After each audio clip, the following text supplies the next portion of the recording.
നമ്മളിന്നൊരു പുതിയൊരു വീഡിയോ ആയിട്ട് വന്നേക്കണം. ഒരു ഹെൽമെറ്റിൻ്റെ അൺബോക്സിങ്. നമ്മുടെ ഹൈനസ് ബൈക്കിന് പോകുമ്പോൾ വയ്ക്കാൻ വേണ്ടിയിട്ട് ഒരു പുതിയൊരു ഹെൽമെറ്റ് അപ്ഡേറ്റ് ചെയ്തതാണ് നമ്മൾ. പക്ഷേ ഈ പെട്ടി വേറെ ഒരു വീക്കോ എന്ന് പറഞ്ഞാണ് പെട്ടിയാണ്. പക്ഷേ ഇതിൻ്റെ ഉള്ളിലുള്ള ഹെൽമെറ്റ് അതല്ല, വേറെയാണ്.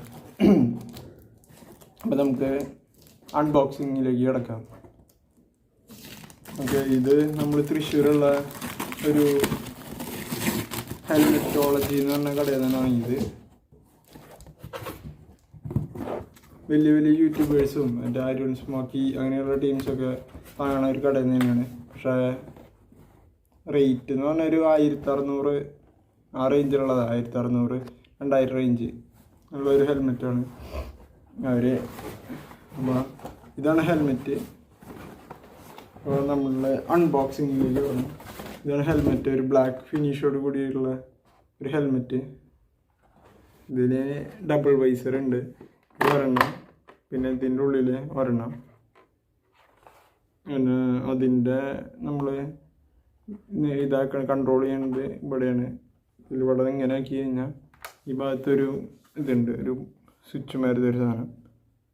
അതിൽ നമ്മൾ അടിക്ക് ആക്കി കഴിഞ്ഞാൽ അത് ഉള്ളിക്ക് പോവും. പിന്നെ നമ്മൾ മുകളിലേക്കാക്കി കഴിഞ്ഞാൽ തന്നെ ഇറങ്ങി വരും.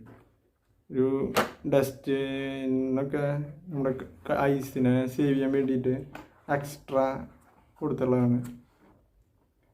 ക്വാളിറ്റി ബേസ് നോക്കുമ്പോൾ വലിയ കുഴപ്പമൊന്നുമില്ല, നല്ല ഹെൽമെറ്റ് തന്നെയാണ്. 1800 രൂപയ്ക്ക് നോക്കുമ്പോൾ പ്രോഫിറ്റബിൾ തന്നെയാണ്. പിന്നെ അതിൻ്റെ വാല്യൂകളൊക്കെ ഉണ്ട്, പക്ഷേ നമ്മൾ ഇപ്പോൾ തൽക്കാലത്തേക്ക് നിർത്തുന്നു മാത്രം. ബ്ലാക്ക് ഫിനിഷാണ്, ഗ്ലേസി ടൈപ്പ്. ഇത് ഗിൽഡേഴ്സ് എന്ന് പറഞ്ഞ കമ്പനിയാണ് ഇവിടെ എഴുതിയിട്ടുണ്ട്.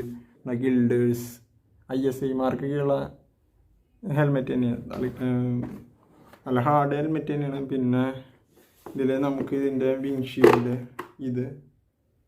അപ്പോൾ നമ്മുടെ അൺബോക്സിങ് വീഡിയോ കഴിഞ്ഞു. ഇതാണ് ഹെൽമെറ്റ്. നമ്മൾ തൃശ്ശൂർ പോയിട്ട് വാങ്ങിയതാണ്. എല്ലാവരും ഇഷ്ടപ്പെട്ടെങ്കിൽ ലൈക്ക് ചെയ്യുക, ഷെയർ ചെയ്യുക, സബ്സ്ക്രൈബ് ചെയ്യുക.